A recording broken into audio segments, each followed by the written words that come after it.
Selamat siang, saya Valentina dari Kecara Forest Retreat. Hari ini saya akan melanjutkan pembacaan buku The Promise mulai dari halaman 395 sampai dengan 396. Mari kita mulai. Ini adalah cover dari buku The Promise, biografi guru saya, His Eminence, Cham Rinpoche. Di halaman 395, kita bisa melihat kesan dari Venerable Geshe Yonten Gyatso dari Wihara Nitsan mengenai Cham Rinpoche. Rinpoche would come here every day for about 7 years. He would pray in this building, Ganden Lakyama, Miksama, make offerings, do prostration, look at the Buddha statues. He liked to talk to Genla. He was very curious and had many questions about Buddhism. He would also visit Ani Chonitla to read her books. She had a lot of books. Rinpoche akan datang ke sini selama sekitar 7 tahun dan dia akan berdoa di sini. Dia sering berdoa Ganden Lakyama, Miksema, memberikan persembahan, melakukan sembah sujud dan juga melihat rupang Buddha. Dia suka berbicara dan berdiskusi dengan Genla. Dan Rinpoche adalah orang yang selalu ingin tahu dan mempunyai banyak pertanyaan mengenai ajaran Buddha. Dan dia juga akan mengunjungi Ani Chonitla untuk membaca buku-bukunya. Karena Ani Chonitla memiliki banyak buku. He liked Dharma very much. When he was younger, he told his parents he wanted to become a monk. But his parents did not have other children, and they wanted him to get married and have children. They did not like Geshe Tarchinla teaching him. They told him, you should marry, and later on, to come back, you will get a big house. But he refused. He never liked marriage. He wanted to learn Buddhism and become a monk. Cham Rinpoche sangat menyukai Dharma. Dan ketika dia masih kecil, dia mengatakan kepada orang tuanya bahwa dia ingin menjadi seorang biksu. Tetapi orang tuanya tidak mempunyai anak lain dan mereka ingin Rinpoche untuk menikah dan mempunyai anak. Dan orang tua Rinpoche juga tidak menyukai Geshe Tarchinla yang mengajar Rinpoche. Dan orang tuanya mengatakan kepada Rinpoche, kamu harus menikah dan kemudian kembali ke sini dan kamu akan mendapatkan rumah yang besar. Tetapi Rinpoche menolak. Dia tidak suka pernikahan dan dia ingin belajar mengenai ajaran Buddha dan menjadi seorang biksu. I think he knew in his heart that they expected that of him because he would come here as a young boy. He was so little. When a 7-year-old boy wants to come to look at the Buddhas. Saya rasa dia tahu dalam hatinya bahwa ini adalah harapan orang tuanya atas dirinya. Tetapi Rinpoche akan datang ke sini ketika masih kecil. Dia masih sangat kecil. Mana ada anak berusia 7 tahun yang datang untuk melihat Buddha.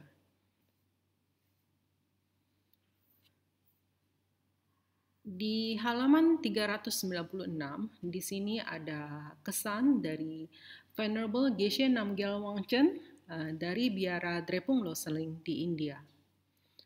Cham Rinpoche was recognized as the reincarnation of Cham Kempo, whose monastery is based in the eastern part of Tibet.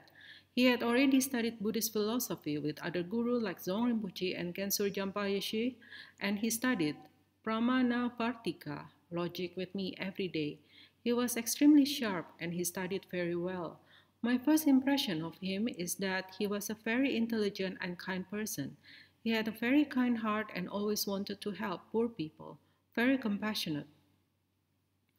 Cham Rinpoche diakui sebagai reinkarnasi dari Cham Kempo yang biaranya ada di bagian timur Tibet. Dan Cham Rinpoche telah belajar mengenai filosofi Buddhis dari guru lain seperti Dzong Rinpoche dan juga Kensur Jampa Yeshe. Dan dia belajar Pramanavartika atau logika dengan saya setiap hari. Rinpoche adalah orang yang sangat pandai, ya, pikirannya sangat tajam dan dia belajar dengan baik. Kesan pertama saya mengenai Rinpoche adalah ini adalah orang yang sangat pandai dan juga sangat baik hati. Dan hatinya sangat baik dan dia selalu ingin menolong orang-orang yang miskin, benar-benar pengasih. He had a project to support poor Tibetan families. He himself traveled from door to door in Mungot, and whenever he found problems, elderly people, those who were sick and had no help, those who had many children and could not look after them, he supported them financially. He also supported the Tibetan Medical Institute. He is so very kind and internally, of course, very gentle. We are very close.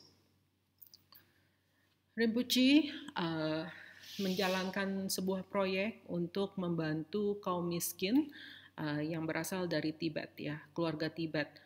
Dan dia sendiri berkunjung dari rumah ke rumah di Munggot, dan ketika dia menemukan masalah seperti orang tua, mereka yang sakit, tidak punya bantuan, dan mereka yang punya banyak anak dan tidak bisa menjaga anak-anaknya, Rinpoche akan membantu mereka secara finansial. Dan Rinpoche juga membantu Tibetan Medical Institute. Rinpoche sangat baik hati dan dalam hatinya Rinpoche sangat lembut dan kita sangat dekat. At that time, he didn't have much for himself financially, but he wanted to use whatever he had to support. As a result, he is benefiting many people. I think his ambition is to help others. That is part of the practice of bodhicitta. Pada saat itu, Rinpoche sendiri tidak punya banyak uang, tetapi dia menggunakan apa yang dia miliki untuk memberikan manfaat bagi orang lain. Dan saya rasa ambisinya adalah menolong orang lain, dan ini adalah bagian dari praktek bodhicitta. We had much discussion about how to present Buddhist teachings to the modern world. Because Cham Rinpoche was educated in America, my impression was that he already has a very good foundation of modern knowledge and very good skills to explain and present Buddhist philosophy and thought to modern people. He can relate Buddha's teachings to everyday life. Dan kami berdua banyak berdiskusi mengenai bagaimana cara mengajar ajaran Buddha di dunia modern ini. Dan karena Rinpoche telah menjalani pendidikan di Amerika, kesan saya adalah Rinpoche telah mempunyai fondasi yang baik mengenai pengetahuan modern dan mempunyai keahlian yang sangat baik dalam menjelaskan dan juga mempresentasikan filosofi Buddha. Dan pikiran dari Sang Buddha kepada orang-orang di dunia modern ini. Dan Rinpoche juga bisa menyampaikan ajaran Buddha dengan cara yang relevan dalam kehidupan sehari-hari. Apart from that, he is very practical and he has such good qualities, compassion and all that. He also has the skills to deal with people and to make them feel happy. His presence always gives off good, happy energy to other people. I'm still fond of him now. Oh yes. And he has very good humor. He makes people laugh. Laughing is healing. Jadi selain itu, Rinpoche juga adalah orang yang sangat praktis dan juga mempunyai kualitas-kualitas yang baik dan sangat pengasih. Dan dia juga mempunyai keahlian untuk berkomunikasi dengan orang lain dan membuat mereka merasa bahagia. Bahkan kehadirannya saja sudah memberikan energi yang membahagiakan dan juga energi yang baik kepada orang lain. Saya masih menyukainya sekarang. Oh ya, Rinpoche adalah orang yang sangat humoris dan dia membuat orang tertawa, dan tertawa itu menyembuhkan.